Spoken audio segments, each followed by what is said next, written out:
everybody. So, just a quick recap in case you forgot our process over lunch. All right, we're just going to go through those 4 stages. We're going to start with those memorable, meaningful moments. Then we're going to allow the directors and writers to ask questions. Then we're going to ask questions, but neutral questions, remember? And then the 4th stage is that we can give our opinions, but we ask if they want to hear the opinion. Okay, so we're going to start with Tsetse Valley by Tsungai and directed by Richard.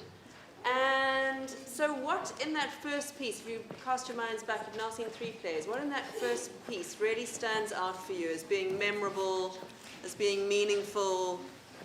What moments, what aspects? Yeah, Pat. What I found memorable is the selection of law versus tribal right, which is something that we're still dealing with in Botswana. So I like the fact that you brought that to, I guess, the younger audience for this purpose. Thank you. Yes, Jacqueline. My most memorable moment was a pause, and it was when the young hunter who wanted to be a hunter said, "I must do nothing," and then he paused, and then he said, "And my mother's grave gets closer," or something like that, and it just struck me so deeply. It was such a beautiful moment.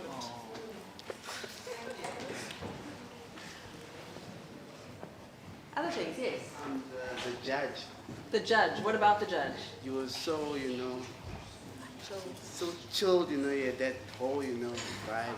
Yeah, really kind of confidence, hey, in who he was and in that status. Yeah, very good. Yes, what else? Yes. The most memorable moment for me was when the young hunter didn't realize when things were real. That moment when he was faking death and then he needed to run, but then he was faking, thinking things weren't that real. That was really funny and Right. Okay, yeah.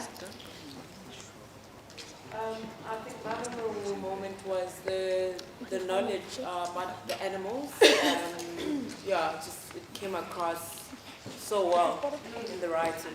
Yeah, there was such a sense of the texture of the place, and there seemed to be a real knowledge of nature, of the bush, of spoor and tracking and all of those elements. Yeah, great. Other memorable things, yes. My one is the breaking out of the awkwardness of people falling on the floor. And the young actor saying, "We'll continue." I thought that was quite good. Beautiful stemming of that note, and just keeping their focus and keeping going. It's really great, yeah. When the script wasn't stapled and then it fell.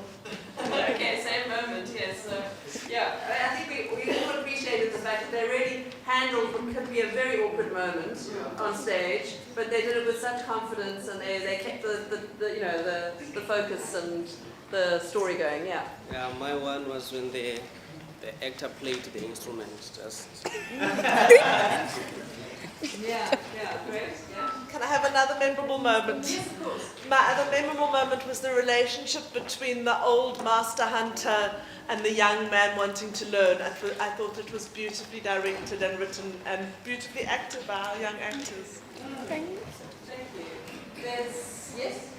For me, what was memorable about the piece is the energy that the actors had. It was really amazing for people that had 6 hours to work, and the stuff that they tried to understand it more and unpack it and bring it close to them. So for me, that was really memorable. It was beautiful watching. Yeah.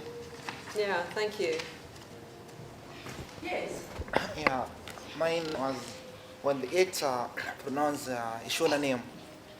I know most people find it difficult to pronounce Shona name. He said, "Nyamashisha," I like that. Yeah. It means a great man. Great. Okay, anything else meaningful, memorable from that first play? All right, good. So let's go on to some questions. What are the questions you'd like to ask the audience? What are the things that you would really like to find out whether they got or... Can I ask a question? I would just like to ask, the play fills you in. It doesn't run in a linear narrative, so it jumps back and forth. And because of time, we also cut a few scenes, but we kept the jumping back and forth. Could you start to follow what was going on, or was it very confusing? Or did you start to realize that actually, yeah? Yeah? You got it. Okay, great. Good. Did it, yeah? I quite like the fact that it jumped backwards and forwards because it created a bit of variation and there'd be a shift in focus and concentration and one kind of mood was created and then we'd jump to another mood and it would be quite serious. And so what was happening is it was building the stakes as we were going through that process. We wouldn't forget while the elder hunter was showing the younger guy like the square and they're talking about it. In the back of our mind we have quite freshly oh crap, these guys are in serious trouble. And so it keeps the energy kind of building, the tension throughout the process of them being in the bush, which I thought was a lovely way to drive the energy of the play towards that point of what will inevitably happen. Are they going to go to jail? Is stuff going to go down? It keeps us involved. So I really like that. Good. Does anybody else want to comment on that jumping around? Was anybody who found that confusing? Seeing head shaking? No? Nobody found that? Okay, great. Fantastic. Yeah, it's okay. I think, what do you think about the use of local dialect in that script? The use of whatever it is, Shona Nguni languages. I thought I was hearing English all the time. I was so involved in the piece that I didn't realize that you'd switched between them. For the purpose of this play reading, there was we did cut out quite a lot of the actual local dialect, just because the pronunciation was hard, and if you're reading something quickly, and to prevent them stuttering over sort of long sentences in different language, we did translate some of that to English. But are you talking about the language, or are you talking about the idioms and the texture? That's what they think about the texture of that. The texture of the language. So in the script, as part of the script. Does it bring you into the place more like you don't forget that this is not Cape Town? Or does it help a lot? I mean, just in terms of the language, funny enough that you could, because you hear Shona, so you could instantly recognize the language. But it does, the sound of the words does place it in Zim. So if you, because there's, if you start, well, if you, from the SADC area, you can differentiate from the different languages and the sounds. So if then if people could have pronounced the words clearly and they were familiar with the language, it would come across that it would be placed in Zim, because the texture of the language, the grammar is the same with most of the SADC languages, but the texture of how it's said, Shona is more closer to Venda in the sound scale, so you'd instantly recognize it. And for me, just talking about the language, I thought there was a beautiful shift between the almost ritual language of the hunters in the veld and the bureaucratic language of the court. That was really nicely differentiated. Yeah. Great. Do you have any other questions?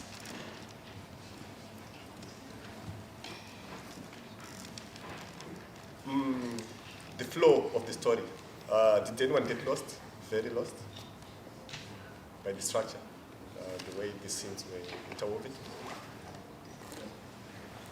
No, I think it was quite beautiful, and the actors themselves, even though they had papers in their hands, they were able to show you the place. So that's quite imaginative.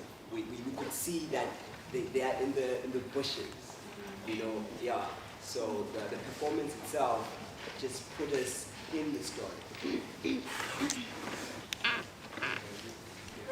Okay, so do you have any questions now for the writer and director? Anything you'd like to know? It can be a small thing, it can be about what happens after the part that we saw. It can be about a choice in the staging or the language, anything you want to ask.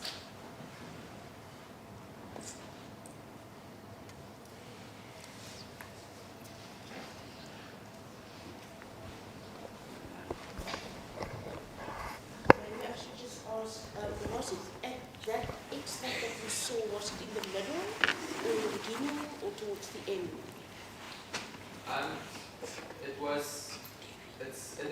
It starts where it starts. I think we went scene 1, 2, 1, 2, 5, 4, 7, and a brief bit of what happens in 8. So it does start at the beginning in order, and then just because to try and give a little taste of everything, and also due to the limitations of our cast numbers, we try to give you. So it does jump around in time, but just for the extract, I also switched around 2 scenes, 5 and 4, left out 3, and then a little bit of 7 and a little bit of 8 for that. So, yeah. How many people are in the piece? Actually, there were supposed to be 8. Supposed to be 8. I mean, I suppose we can share this, but a conversation that I had with some guy is it's quite a long text, and the original extract I think took us about 2 hours to read through. It was also because of getting used to the different language in it. So we took it's quite a long play, and it's very rich.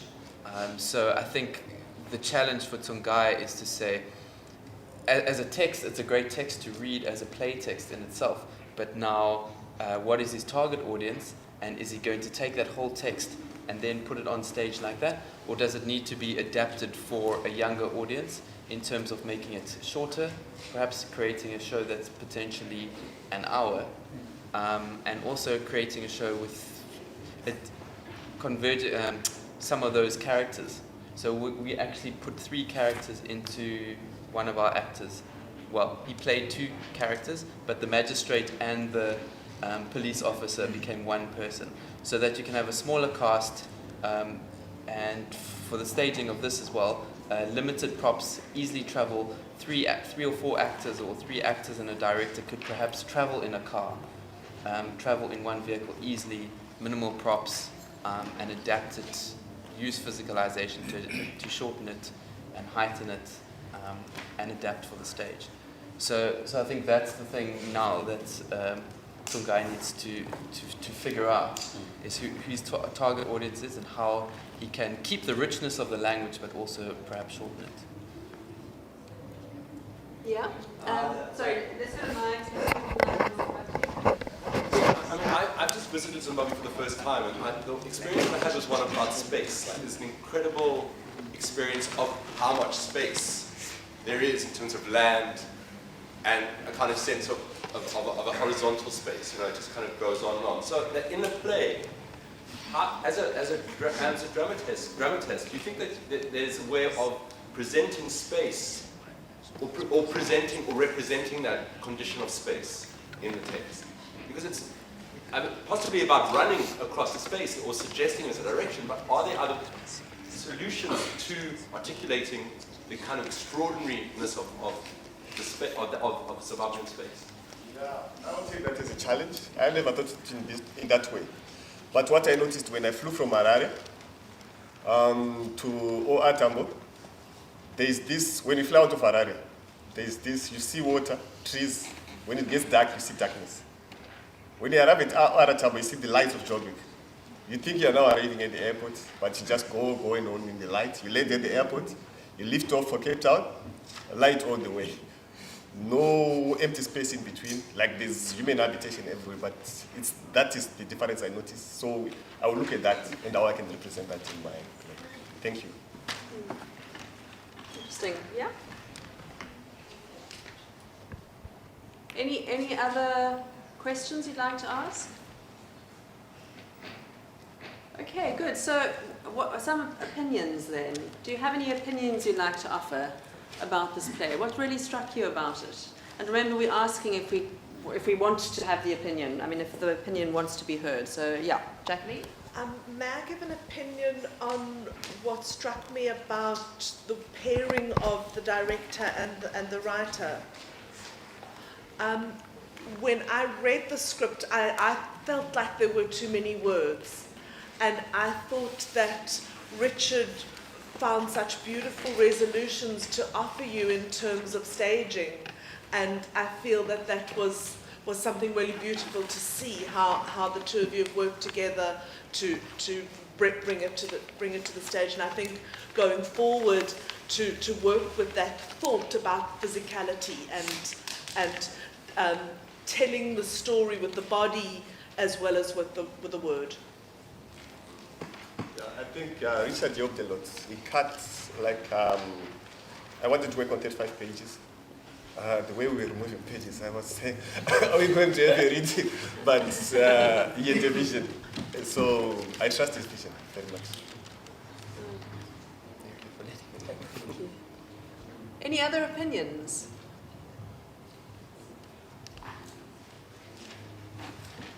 Come on, guys. You think nothing at all?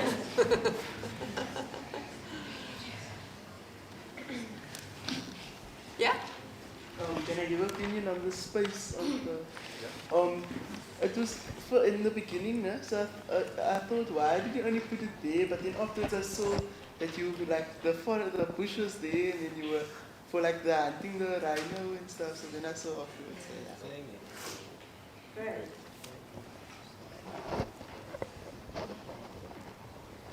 Thank you. Last chance.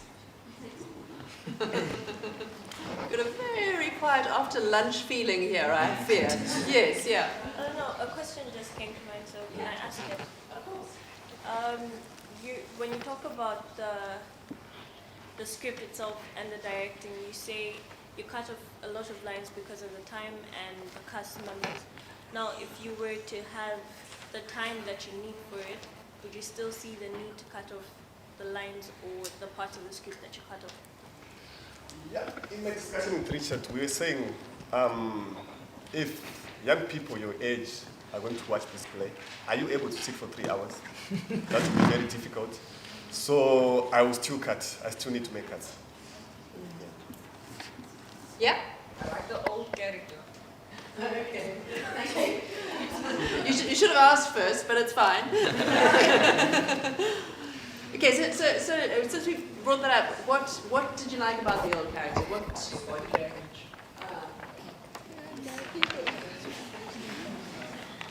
Yeah, it's amazing how he seemed to carry so much wisdom in his physicality and in his knowledge of the world around him. Yeah. Yes, Richard. Can I just make a comment? I'm a bit biased anyway. I mean, I probably would have come from a physical theatre angle because that's sort of what I do.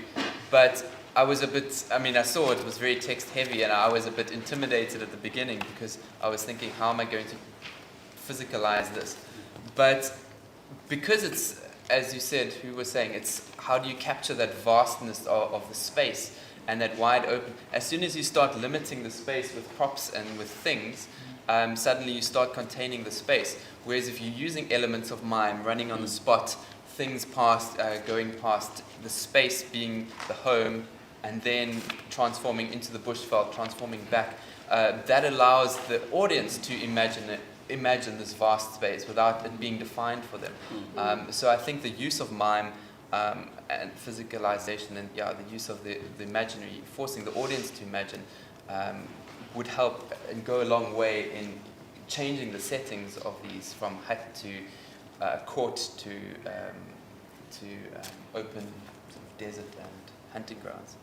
So it actually ended up working quite well, and I think I would encourage Tsungai to keep it minimal in terms of props and costumes, just to show change in character or change in location, but not to dominate the space, and let the richness of the text and the physicality drive the story and the rhythm.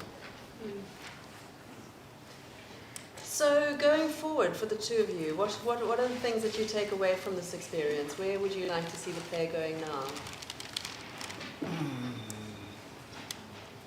I would say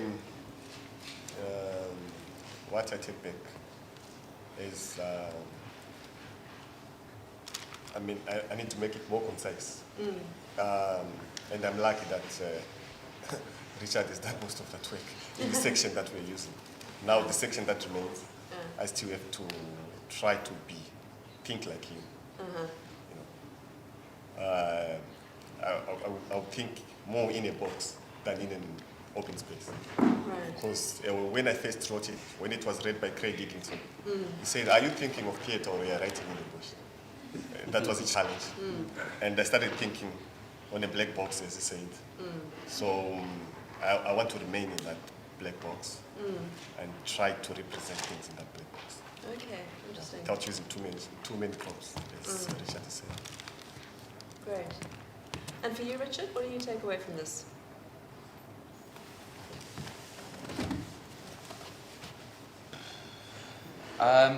I think it's always hard. I mean, I felt quite bad at the beginning because I'm not having known to Guy at all, and taking his beautifully written script and just going. But I was very grateful that he handed it over to me and he gave me that permission just to kill his babies. And you've got to do that. And sometimes it does take someone outside when you're too close to something to do that. And it was a process of him trusting me and then me also just trusting myself to carry that forward and to see a vision for that. And then also asking, suddenly sort of thinking about it, not only thinking about it, the play itself, but suddenly also as a producer suddenly going, hang on, if I were to do this script, if I were to produce this, a cast of 8 isn't actually not practical, and starting to think of it from a producer's viewpoint and going, it would be lovely to have a cast of 15 or 8 and have the biggest budget in the world, but can the play fit in a car? Can you travel it? Can 8 people versus 4 people in terms of paying actors, in terms of getting funding? So actually taking an artistic view, but then also completely separately taking a complete business sort of model approach as well, and looking at it and trying to find that balance where you can still have the integrity of the piece, but then using a sort of business model,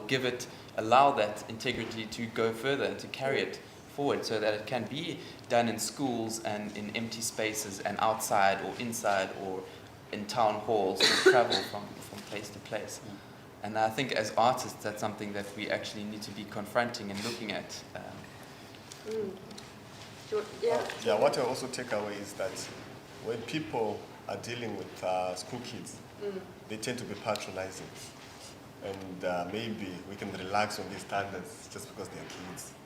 But what I discovered here is that kids know what they want. And they know quality when they see it. And we have to respect them. I'll take that with me. Fantastic, thank you.